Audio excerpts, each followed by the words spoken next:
Beatrice Venezia arriverà al Gran Teatro La Fenice di Venezia molto prima di ottobre 2026, data in cui inizierà formalmente il suo incarico da direttore musicale del teatro e della fondazione.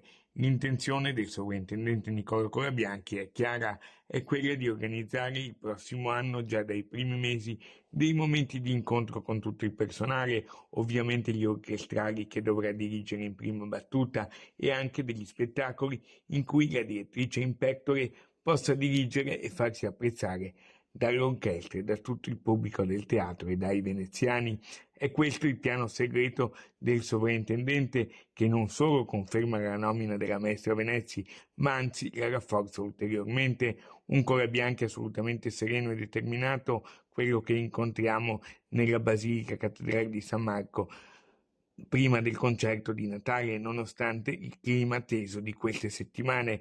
Ecco le sue parole in una nostra intervista esclusiva. Queste contrapposizioni sindacali che ci sono state la preoccupano? No, non mi preoccupano perché ci muoviamo nella normalità di quelli che sono i rapporti dialettici e niente, quindi continuiamo per le strade che abbiamo tracciato. Come pensa che si possa risolvere? Bah, io mi auguro che si arrivi a un punto d'incontro, ecco, no, da parte mia c'è tutta la buona volontà, così come anche espresso da parte del sindaco, quindi siamo in attesa di trovare l'occasione per tornare a dialogare. Beatrice è confermata. Direi di sì, assolutamente. Nell'auspicio che Natale porti finalmente serenità e pace anche alla Fenice.